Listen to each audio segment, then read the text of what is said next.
So when he was brought to the island, it was after he had served his time. So this was someone that was supposed to be free. But the government of the time, they came up with special laws that would allow them to keep him in prison at the time. So there were two laws in the constitution that were made specifically for Robert. And one of those laws stipulated that Robert had to be kept in prison. Whether he had done something or not, it was irrelevant. He had to be kept in prison. Welcome back to our channel where we discuss all things travel. Today, join us on a tour of Robben Island. We took this tour when we went to Cape Town, South Africa. It's half walking, half bus tour, but it was awesome. In case you don't know, Robben Island is located off the coast of Cape Town, South Africa. It's a beautiful island, but the history and the stories and everything about this island, we got a personal tour from a person that was in prison there, and he gave us all the details. He gave us stories and told us everything about what it was like there. The island had a secret university where prisoners would learn, and that's where the phrase "each one teach one" came. Each prisoner was responsible for teaching another prisoner.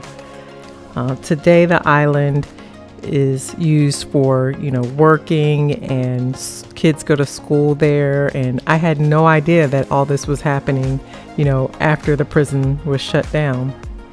There's churches and things like that on the island, but people do leave the island and go back and forth from Cape Town and then back to Robben Island.